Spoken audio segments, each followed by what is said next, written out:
Hey everyone, it's Paola from WTI, and I want to show you this beautiful rustic ladder from FUIN. This is their 5-foot ladder, and it is made with reclaimed hardwood, so it is very beautiful. It is really more of a decoration, but I love that it's functional. So I got it because I had a very awkward space in my living room that I didn't want to fill with a big clunky piece of furniture.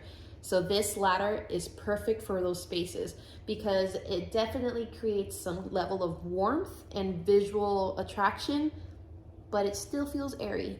While it is beautifully crafted, it is not meant to be climbed. It is purely for decoration only. Ta-da! In my house, we use throw blankets every single time we watch TV. So this has come in handy because now there's a nice place for them to be. And it's not that heavy. So if you want to change locations, it's easy. And I love that it's not installed. You can move it from room to room however you want. So if you have been thinking about getting one of these rustic looking ladders, get this one by FUIN. You will not be disappointed. And that's my point of view.